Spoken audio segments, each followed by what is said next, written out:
સૌ મીડિયા મિત્રોને ભારતીય જનતા પાર્ટી ભાવનગર મહાનગર વતી ખૂબ ખૂબ આવકારું છું.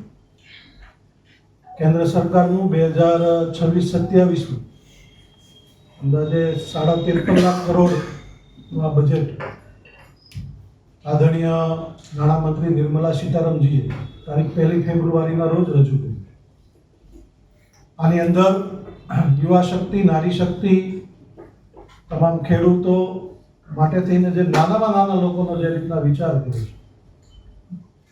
આ બજેટને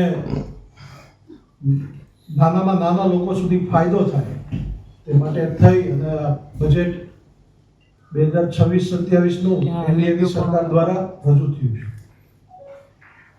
આપ સૌને આવકારતા હું હર્ષની લાગણી અનુભવું છું.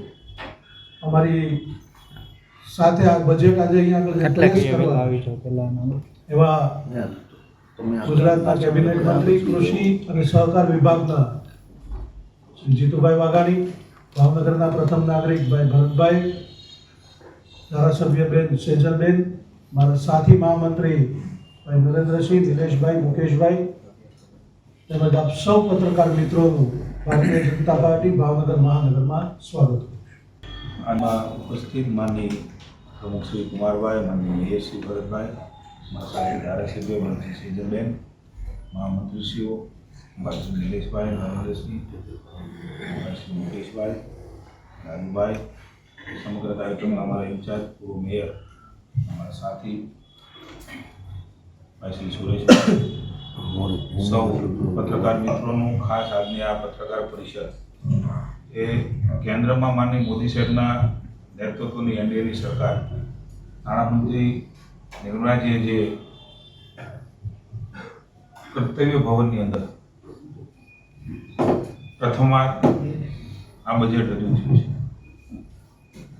એ બજેટના કેટલાક અંશોની વાત આપના માધ્યમથી પ્રજા સુધી પહોંચવાના માટે આજે આપ સૌને આ બજેટ સંદર્ભી વિષય માટે બોલાવ્યા છે. આપની સમગ્ર ટીમ એ સ્ટેટના અલગ અલગ આપના જે કાંઈ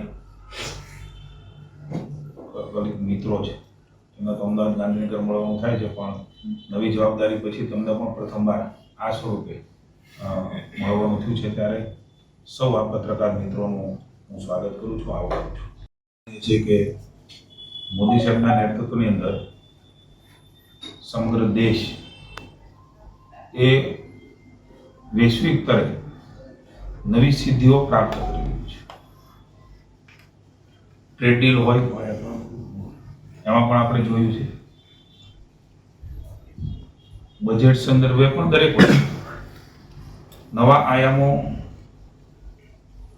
નવા પ્રકલ્પો અને નવા સંકલ્પો સાથે કેવી રીતે આમ જનતાનું, ભારતની જનતાનું ભલું થાય એના માટે મને એવું લાગે છે કોઈ અભ્યાસ કરીને કેન્દ્ર સરકારની અંદર ગયા વર્ષનું બજેટ, હું આપને પણ કહું છું કે કેન્દ્રનું ગયા વર્ષનું બજેટ પણ આપ જોશો તો એની પણ પરિપૂર્તિ થાય, એના પણ પરિણામો મળે, એના પણ લક્ષ્ય હાંસલ થાય એ પણ જોવાનું. અને એમાંથી આવનારા સમયની અંદર એ બજેટમાં કયા કયા સેગમેન્ટમાં પ્રજાને હજી પણ આપવાનું બાકી છે, પ્રજાને મુખ્ય પ્રવાહમાં ભેળવવાના બાકી છે, વધારે વિકસિત કરવાના બાકી છે, એના સેગમેન્ટને પણ લક્ષ્યમાં લઈ સર્વગ્રાહી રીતે 53 લાખ કરોડનું આ ઐતિહાસિક બજેટ એ રજૂ થયું છે. સૌપ્રથમ તો માનનીય મોદી સાહેબના નેતૃત્વમાં મુકાયેલું નાણામંત્રી નિર્મલાજીએ સતત 9મી વખત આ બજેટ લોકસભામાં રજૂ કર્યું છે અને આવકારું છું અને ભાવનગરની જનતા વતી ઋણ સ્વીકાર કરીને અભિનંદન પણ આપું.